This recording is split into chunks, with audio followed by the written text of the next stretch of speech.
은 바울 회심인데요. 이제 23절로 25절부터 마지막 절까지 오늘은 이렇게 하겠습니다. 23절로 25절의 단락 제목은 사울 죽이기 공모와 탈출, 거기에 대해서 하겠습니다. 23절에 보시면은 때는 언제냐, 회심 후 3년이에요. 이게 한 장에서 벌써 회심한 지 얼마 안 되는데 여기서는 회심 후 3년입니다. 그래서 23절에 보니까 여러 날이 지남에, 그 여러 날이 지났다는 얘기는 사울이 회심한 지 3년 되었다, 그런 말입니다. 그래서 사울은 회심 직후 다메섹의 각 회당에서 전도하였고, 지난주에 배웠죠? 회심하자마자 회심 직후에 회당에 가서 유대인들을 상대로 전도를 했다, 이렇게 배웠는데요. 이후 아라비아에서 보냈고요. 사울이 아라비아로 간 때는 언제인지 잘 몰라요. 정확하게 안 나와 있어요. 근데 19절로 26절 사이일 것이다. 왜냐면 이제 6절에서 예루살렘에 올라가는 이제 그 얘기가 나거든요. 그렇기 때문에 그 어간일 것이다, 이렇게 봅니다. 그래서 이거를 다른 말로 하면 회심 직후 다메섹 전도로부터 예루살렘 방문 직전까지의 어느 한 시기로 추정을 하고 있어요. 그래서 회심하고 바로 예루살렘에 간 것처럼 이렇게 우리가 이 성경을 그냥 줄줄이 읽으면 그렇게 이해하겠지만, 갈라디아서 1장 15절로 18절에 보면은 3년의 기간이 있었다는 걸 알 수 있어요. 회심 직후. 그래서 이제 23절 뒤에 보니까 유대인들의 살해 공모가 있는데요. 밤낮으로 성문을 지켰어요. 사울을 죽이려고. 그래서 왜냐하면 사울이 배신했다는 거죠. 유대교에서 배반을 하고 그리스도교로 갔다는 거죠. 그래서 유대인들이 사울 죽이기를 공모하더니 24절에 그 계교가 사울에게 알려지니라. 그들이 그를 죽이려고 밤낮으로 성문까지 지키거늘. 이거는요, 보통 사람이 지킨 것이 아니라 아레다 왕의 고관을 매수하여서 지킨 듯해요. 왜냐하면 고린도후서 11장 32절에 보니까 다메섹에서 아레다 왕의 고관이 나를 잡으려고 다메섹 성을 지켰으나, 이렇게 기록하고 있거든요. 그러니까 사도행전의 그 내용이 바울이 쓴 서신서의 배경이 돼요. 다 그렇게 나와요. 그래서 지금 여기서는 정확하게 안 나와 있지만 그 전문가가 지킨 거죠. 일반 백성들이 지킨 게 아니라 그 정도로 지금 사울을 죽이려고 작정을 한 거죠. 유대인들이. 배교에 대한 이제 심판이죠.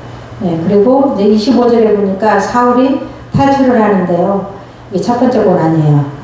사울이 지금까지는 남을 박해하는 그런 이제 사람이었는데, 이제는 자기가 박해를 받는, 거꾸로 이제 그렇게 된 거죠. 그래서 첫 번째 고난인데요. 25절에 그의 제자들이, 그러니까 사울이 전도한 자들인 것 같아요. 밤에 사울을 광주리에 달아 성벽에서 달아내리니라. 광주리에 담아가지고 성벽에서 달아내리니라. 그러니까 광주리가 얼마나 크면은 사람을 달아내렸을까. 근데 그 7면이에 보면은요, 그 남은 걸 광주리 담았다고 나와 있거든요. 그런 광주리래요. 크게 이렇게 엮어서 메고 다니는 광주리인 거죠. 그래서 16절에 주께서 예고한 고난의 시작이 이제 된 거예요. 이제 첫 번째 이제 지금 박해를 피해서 죽을까봐 이제 광주리에 달아서 내리는. 이건 어디냐면 고린도후서 11장 31절에 나오는데요. 나는 광주리를 타고 들창문으로 성벽을 내려가 그 손에서 벗어나느라, 이렇게 기록하고 있어요. 그러니까 바울을 죽이려고 하니까 이 성이라는 것이 대문이 있는 거잖아요. 그래서 성문을 지키고 있으니까 다른 데로는 나갈 데가 없고 나머지는 성벽으로 둘러쳐져 있으니까. 그래서 아마 바울을 달아내린 집은 성벽 가까이에 있는 어떤 집인 것 같아요. 그래서 그 창문을 열고 바구니다 담아서 달아내려가지고 바울이 그때 살았다, 이런 얘기를 하고 있습니다. 그래서 바울이, 예수님께서 16절에 이제 바울이 당할 고난에 대해서 예고하셨잖아요. 그 예고가 첫 번째로 이루어졌다. 26절로 31절에 단락은요, 사울이 그 예루살렘 방문과 전도예요. 사울이 예루살렘을 언제 방문했는가, 이런 내용인데요. 그 26절에 A에 보니까 방문 목적이 12사도와 성도들과의 사귀고 싶어서 선풍기 좀 켜주실래요? 예.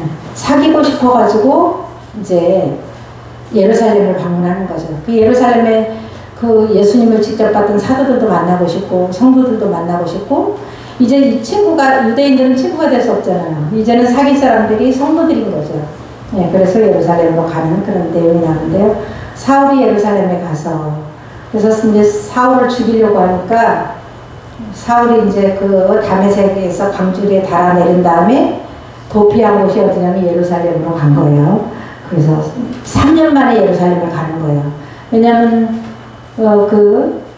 이제 박해하기 위해서 예루살렘에서 다메섹을 향하여 오던 사울이 3년의 기간이 거친 다음에 완전히 변화된 그리스도인이 되어서 지금 예루살렘으로 가는 거죠. 그래서 제자들을 사귀고자 했다 이런 얘기예요. 그래서 그 후에 3년 만에 내가 게바를 방문하려. 그래서 게바는 우리가 알다시피 베드로죠. 베드로. 게바를 방문하려고 예루살렘에 올라가서 그와 함께 15일을 머무는 동안 갈라디아서 1장 18절에는 이렇게 기록하고 있어요. 그런데 이제 여기 사도행전에 나온 이 본문에 나온 내용하고는 조금 차이가 있는데 본문에는 야고보 사도를 만났다 이렇게 나와 있긴 하는데요. 그렇습니다. 그래서 26절 뒤에 보니까 예루살렘 교회의 반응이에요. 사울을 3년 만에 사울이 돌아왔다고 그러는데 사울이 예수를 믿었대 이렇게 소문이 났지만 사울의 회심을 의심해요. 믿어주지를 않는 거예요. 워낙에 살벌한 핍박자였기 때문에. 그래서 26절 하반절에 다 두려워하여 그가 제자됨을 믿지 아니하니. 이러니까 지금 성도들과 사도들을 사귀려고 예루살렘에 갔는데 아무도 자기를 또 친애하게 지내려고 하지 않는 거예요. 의심을 해가지고. 그런데 여기서 또 성령 충만한 바나바를 하나님이 사용하십니다. 그래서 이제 27절이에요. 회심 변호를 해줘야 되는데 이 사람 분명히 회심했습니다. 믿어주세요. 이 얘기를 해야 되는데 그 할 사람이 없어요. 근데 바나바는 성령 충만하고 착한 사람이라고 우리가 4장에서 배웠죠. 그래서 바나바가 권위자라는 뜻인데요. 위로의 아들이라는 뜻이고 권위자라는 뜻인데 데리고 사도들에게 가서 그러니까 사울을 데리고 사도들에게 가서 야고보와 성도들을 만난 거죠. 갈라디아서 1장 19절에 나왔는데요. 그가 길에서 어떻게 그를 보았는지와 이 길에서는 다메섹 도상에서 예수를 만난 그 사건이죠. 어떻게 보았는지와 주께서 그에게 말씀하신 일과 사명에 대해서 이방인의 사명자다. 왕들을 전도할 것이다. 유대인들을 전도할 것이다. 이런 말씀하신 일 말하는 거죠. 다메섹에서 그가 어떻게 예수의 이름으로 담대히 말하였는지를 전하느라. 다메섹 전도를 또 이제 변호해 줍니다. 다메섹에서 이 사람이 원래는 핍박자였지만 다메섹 도상에서 예수를 만나고 예수님의 말씀을 듣고 아나니아에게 안수를 받은 다음에 성령에 충만하여서 다메섹에서 전도까지 한 사람이라고 이렇게 설명을 해주는 거죠. 그래서 예루살렘 교회가 사울의 회심을 불신하였으므로 성령이 충만한 바나바의 변호로 인준 절차를 거치는 거예요. 이 인준을 안 해주면은 믿어주지를 않으니까. 그 한편 바나바는 구고로성 출신의 레위인으로 유대인 디아스포라죠. 본명은 요셉이고요. 4장 36에는 바나바를 번역하면 위로의 아들이라로 기록하고 있습니다. 권위자라는 뜻의 바나바는 사도들이 붙여준 별명이죠. 4장 36절 하반절에 이렇게 나와 있습니다. 그래서 바나바는 본명이 아니라 별명이다. 근데 이 사람은 성령 충만한 자였다. 그리고 땅을 팔아서 가난한 자들에게 나눠주고 구제하는 자였다. 이렇게 배웠었죠. 그래서 이제 28절에는 예루살렘 교회 인준이에요. 이제 교회가 이제 받아들였어요. 사도들이 그 얘기를 듣고 이 사람은 진짜 회심했구나. 이걸 알은 거죠. 그래서 교회 공동체 일원으로 인정을 했어요. 그래서 사도들이 제자들과 그러니까 사도들과 성도들을 말해요. 여기서 제자라는 말은 사도들뿐 아니라 성도들을 포함한 모두를 제자라고 그래요. 예수 믿는 그리스도인들을 함께 있어 예루살렘에 출입하며 이제 친교를 하게 됐어요. 이제 사귀게 된 거죠. 믿어줬기 때문에. 그래서 이제 29절에는요. 사울의 복음 전파 또 예루살렘에 가서 또 가만히 있지 않고 거기서도 이제 또 복음을 전합니다. 어디든지 가면 복음 전해요. 그래서 또 주 예수의 이름으로 담대히 말하고 복음 전거했다는 얘기죠. 헬라파 유대인들과 함께 말하며 변론하니 그 사람들이 헬라파 유대인들이 죽이려고 힘쓰거늘 변론한다고 사람을 죽여요. 근데 이건 뭐냐면 변론하기를 좋아하는 헬라파 유대인들이 사울의 복음 변증을 이기지 못하자 사울을 죽이려고 한 것 같아요. 약이 올라가지고 못 이기니까. 이 헬라파 유대인들은요 이렇게 변론하는 걸 엄청 좋아하는 사람들인데 웬만하면 자기들이 이겼는데 복음에 대한 변증을 이길 수가 없는 거예요. 그래서 이제 화가 난 거예요. 그래서 이 사람 죽여버려야 되겠다. 스데반처럼 이렇게 지금 한 거죠.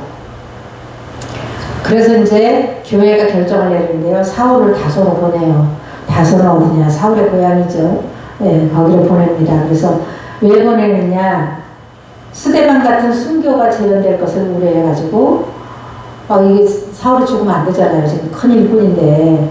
그래서 고향으로 이렇게 보냅니다. 그래서 교회도 안정이 되고 핍박도 좀 멈추고 이런 교회 성장도 해야 되고 개인적인 보호도 해야 되고 그래서 이제 형제들이 말은 31절에 형제들이 예루살렘의 성도들이에요. 성도들이 알고 죽이려고 하는 걸 알았죠. 가이사랴로 데리고 내려가서 그러니까 가이사랴를 거쳐서 다소로 보냈다 이 말입니다. 다소로 보내니라. 여기서 가이사랴는 가이사랴 빌립보와는 구별되는 가이사랴예요. 그래서 다소는 사울의 고향이고요. 후일 사울은 이런 고백을 해요. 주께서 이방 선교에 대한 환상을 보여주셨기 때문에 예루살렘을 떠난 것이라고 증언하고 있어요. 22장 17절로 21절에. 그러니까 이 당시의 사람들은 우리가 교회도 보호해야 되고 사울도 지켜야 되기 때문에 고향으로 보내야 되겠다 그래서 보낸 것 같지만 사울은 환상을 본 거예요. 네. 기도하는 중에 환상을 봤는데 뭐라 그러냐 봄에 이게 환상 봤다는 얘기거든요. 주께서 내게 말씀하시되 속히 예루살렘에서 나가라. 나더러 또 이르되 떠나가라. 내가 너를 멀리 이방인에게로 보내리라 하셨느니라. 여기 뭐 더 많은 말씀 많은데 줄여서 제가 적었는데요. 예루살렘 사람들은 내 말을 안 들어. 뭐 이런 얘기도 나와 있어요. 그러니까 너는 이방인의 선지자니까 선교자니까 너는 여기 예루살렘을 빨리 벗어나라. 여기 있으면 죽는다. 이런 얘기를 해주신 것 같아요. 그래서 그 말을 듣고 성도들이 권하니까 다소로 갔다. 그런 말씀입니다. 그래서 31절에는요, 초대교회 상황을 묘사하고 있어요. 당시 초대교회 상황. 이제 팔레스틴 지역 교회가 안정권의 이름을 이렇게 나타내 주는 건데요. 31절에 그리하여.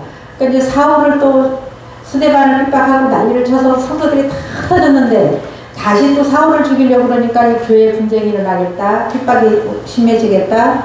또 사울 죽이면 큰일 난다. 이래서 지금 피신을 시켰는데 이제는 교회가 안정이 됐다 그 말이에요. 그래서 온 유대와 갈릴리와 사마리아 교회가 그러니까 팔레스틴 지역 교회들이죠. 즉 온 유대 교회, 갈릴리 교회, 사마리아 교회가 든든히 서갔다 그런 말이에요. 이 말이. 그러니까 갈릴리에 분명히 예수님께서 사역하시던 곳이니까 갈릴리 교회에 있었겠죠. 처음으로 여기 나타납니다. 사마리아는 또 빌립이 전도한 곳이잖아요. 네, 그 사마리아 교회. 그래서 평안하여 든든히 서가고, 이거 건축 용어예요. 건축이 든든하게 잘 됐다. 이런 용어로 쓰고 있습니다. 주를 경외함과 성령의 위로로 진행하여 수가 더 많아지니라. 그래서 이제는 팔레스타인 지역의 교회는 성장을 하는데 성령의 원동력에 의해서 급성장을 하고 안정이 되었다. 이런 말입니다. 그러니까 베드로가 이제 더 이상 팔레스타인 지역에 있지 않고 32절로 35절에는요 이방인 지역에 순회 전도를 하는 베드로가 나와요. 이제 그래서 사울은 고향에 가는데 거기서도 또 전도를 합니다. 그런 내용이 또 다른 서신서에 나옵니다. 그리고 32절로 35절에는요 베드로의 이방 순교, 이방 순회 전도 1이에요. 그 루다라는 곳에 가서 전도한 내용이 나오는데요.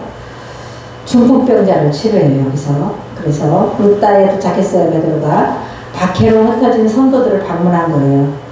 그래서 그때에 팔레스틴 지역교회의 안정과 성장이 되었을 그 무렵에 베드로가 사방으로 두루 다니다가 여기저기 다니면서 신방하고 전도하고 하다가 지금 이방인 지역에 순회 전도를 하는데 마침 어디에 도착했냐면 루다에 성도들이 많이 있으니까 거기에 간 거예요. 그래서 그런데 루다는 어디냐? 지중해 연안의 팔레스타인 그 서부 지역이고 예루살렘에서 요바로 가는 중도에 위치하고 있는 곳이다. 그래서 거기서 루다에서 누굴 만나냐면 중풍병자 애니아를 만나는데요. 8년이나 중풍병으로 앓아놓은 사람이에요. 33절에 거기서 애니아라는 사람을 만나며 그는 중풍병으로 침상에 누운 지 8회라. 8년 동안 중풍병으로 걷지 못하고 누워있던 사람을 만났다.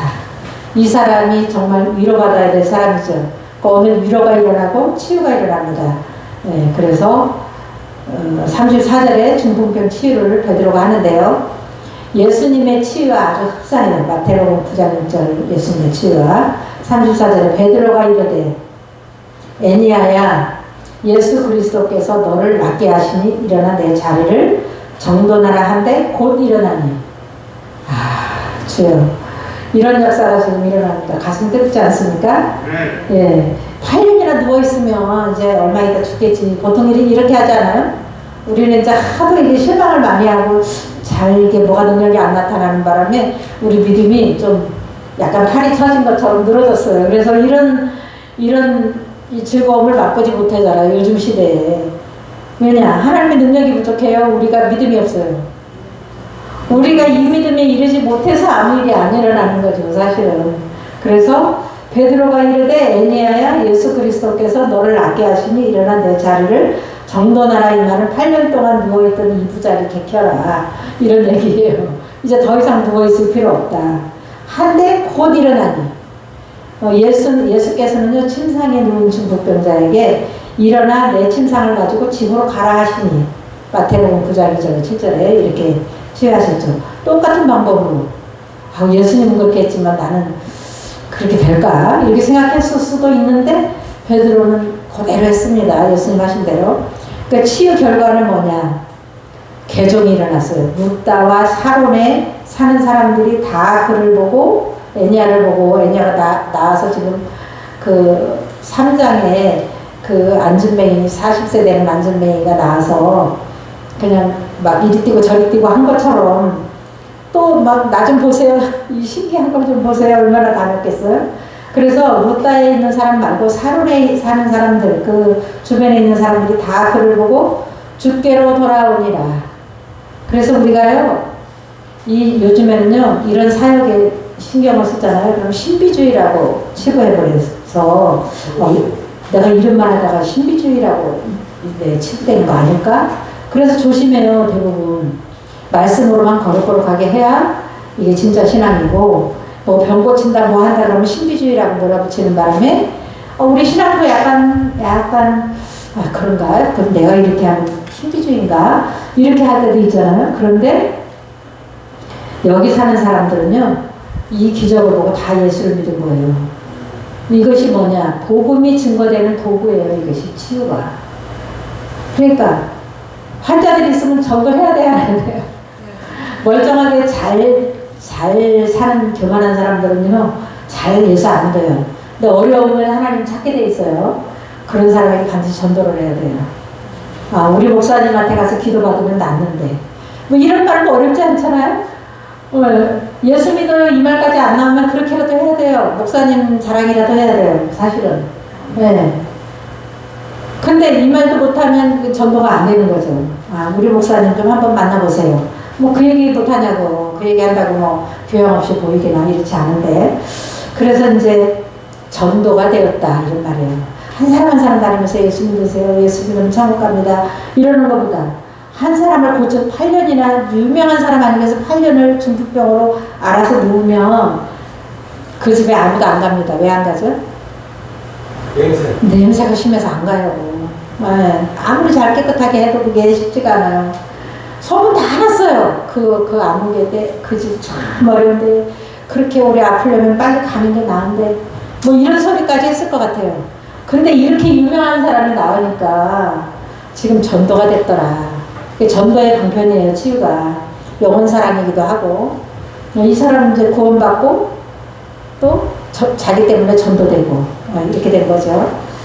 베드로의 믿음도 크고 또 이거를 고쳐달라고 사모하고 매달리는 이 사람들의 믿음도 큽니다. 또 밑에 조금 36절로 43절에는요 더 어마어마한 사건이 초자연적인 사건이 일어나는데요. 베드로의 이방 순회전도 이에요. 요빠라는 장소에서 아까는 룻다고요. 다비다, 죽은 다비다를 살립니다. 여기서. 그래서 이제 36절에 보니까 다비다 소개가 나와요. 이 사람은 어떤 사람이냐? 여제자라. 그러니까 예수 잘 믿는 그리스도인이라 이 말이에요. 그 다음에 선행과 구제가 힘이 많았다. 그냥 선행을 원래 하는 사람이에요. 착해요. 이 정도가 아닌 거예요. 힘이 많았다. 예. 그 요빠의 다비다라 하는, 요빠는 오늘날도 야빠라고 부른다는 거로 야빠.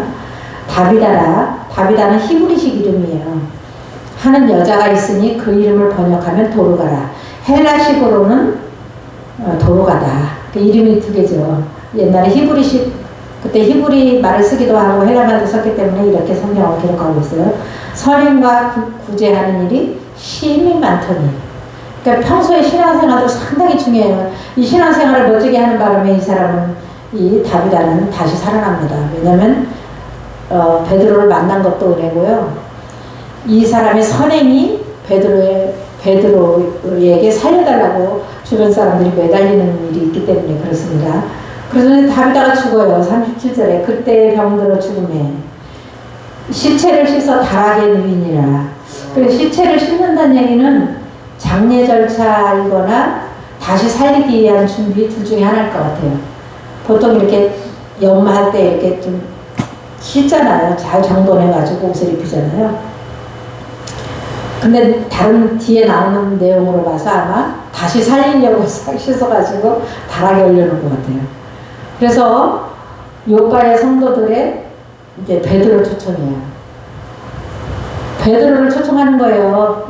이제 룻다에서 그렇게 기적을 일으켰다 그러니까 두 사람을 보내요. 룻다가 요빠에서 가까운지라. 소문 다 들은 거예요. 몇 킬로냐? 18킬로. 왕복 하는 길이죠. 그러니까 제자들이 요빠의 성도들이에요. 베드로가 거기 있음을 듣고 두 사람을 보내요. 지체 말고 와달라고 간청하여.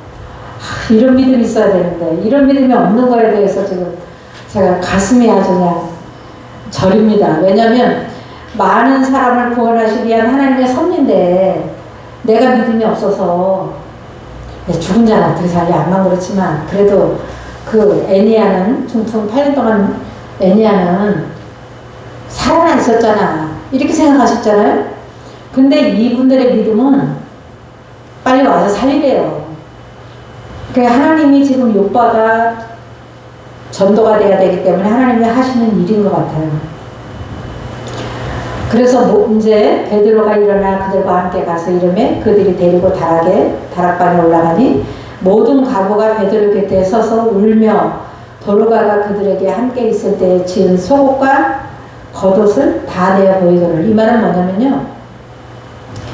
옷이 귀하던 시절이잖아. 옷 한 벌 갖고 계속 사는 시대잖아. 그때가 2000년 전인데 그야말로 잘 때도 덮고 자고 이 겉옷은요 밤에는 이불이고 낮에는 옷이고 또 그늘을 지어주는 그런 옷이고요.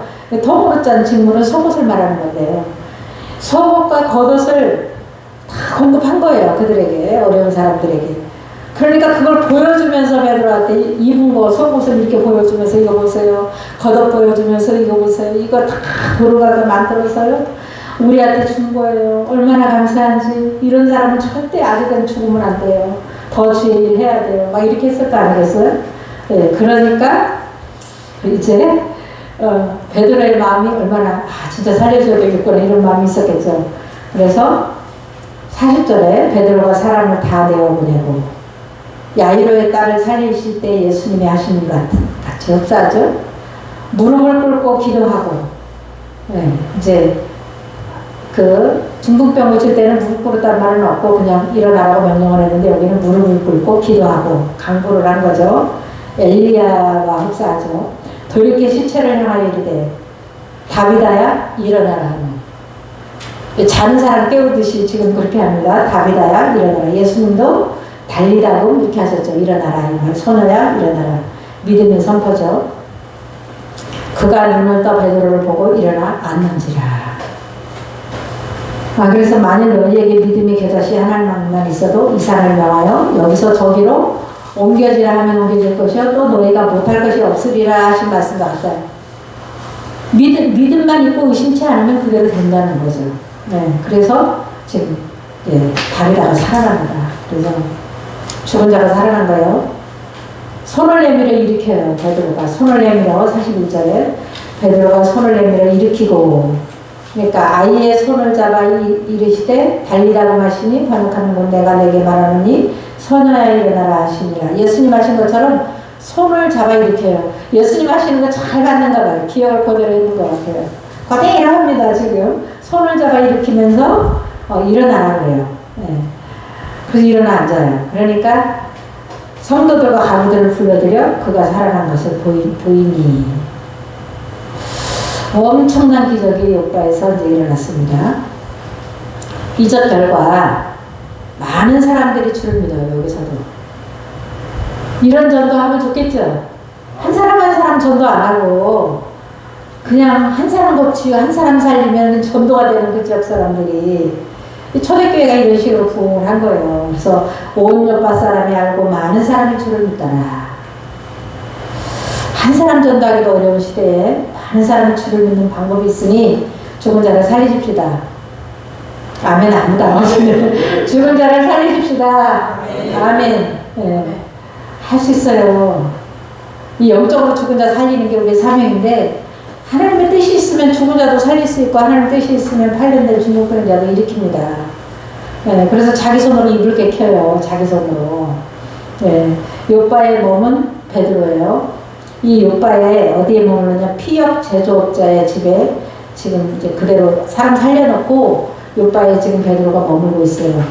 베드로가 요바에 여러 날 있어 시몬이라 하는 무두장이의 집에 머무니라. 이렇게 베드로가 유명세를 타니까 뭐 지금 성경이니까 기록을 다 내서 그렇지.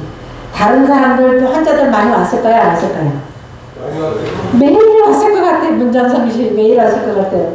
성경에는 우리 기록이 없어요. 왜냐면 중요한 거, 복음적인 거 이런 것만 이제 기록했기 때문에 그렇습니다. 그래서 제 생각에는 베드로가 엄청 바빴을 것이다 이때 이런 생각을 하고요.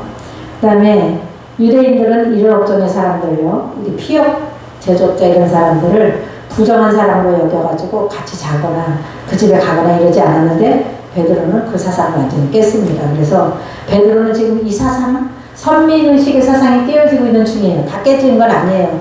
왜냐면 고넬료가 보낸 사람들이 왔을 때도 환상을 미리 봤잖아요. 근데 주님 나는 이렇게 부정한 것을 먹지 않습니다라고 거부하잖아요. 그런 것처럼 이제 깨어지는 중이에요. 어쨌든 획기적입니다. 그래서 이 부정하다고 여기는 이 사람 집에 지금 머물러 있어요. 그 머물러 있는 이유는 뭐냐? 고넬료의 개종을 위한 하나님의 섭니다. 10장 21절에 고넬료가 이제 구원 받잖아요. 그 온 가정이 구원 받잖아요. 통으로 구원 받아요. 그때 당시.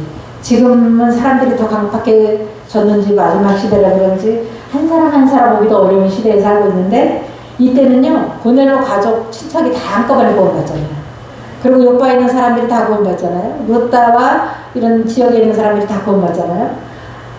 지금 복음이요 급속하게 예루살렘으로부터 시작해서 유대와 사마리아와 이제 지금 이방인 지역까지 막 퍼져나가는 이런 것이 이제 핵심이죠. 지금 구장의 핵심인데 어쨌든 고넬료 여기서 이제 머물러 있는 이유는 예루살렘으로 안 간 이유는 하나님께서 고넬료 신실한 고넬료를 개종시키기 위해서 지금 대기시켜 놓은 것 같은 그런 느낌을 받습니다.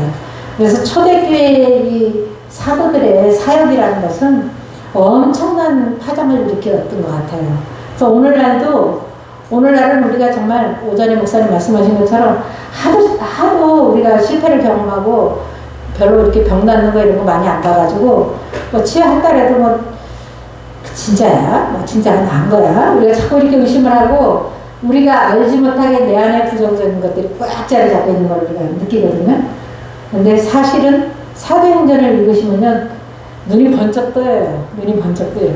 아멘. 아, 이런 일이 있구나. 오늘날도 있겠구나. 또 그렇게 고생하는 사람들 보면은 우리 목사님 한번 만나보세요. 네. 우리 성경에는요 그런 경우가 많아요. 우리 목사님도 이러이러한 일도 있었고요. 이런 환자도 고쳤고요. 한번 만나보세요. 이렇게 하는 것도 전도인 거예요. 전도가 그렇게 어려운 게 아니라. 그 한 사람 고치면 그 가족들도 구원받을 수 있고, 그 가족이 또 구원받을 수 있고, 그죠? 네. 그래서 전도는 어려운 것이 아니다. 네. 깨달으시기 바랍니다. 네. 죽은 자 살리실 거죠? 네. 죽은 자 살리시겠다고 기도하시고, 그런 우리 마음 자세를 좀 뒤집는, 가라앉은 우리의 마음의 그 상태를 뒤집어 엎는 이런 한 주간 되기를 바랍니다. 그리고 지난번에 제가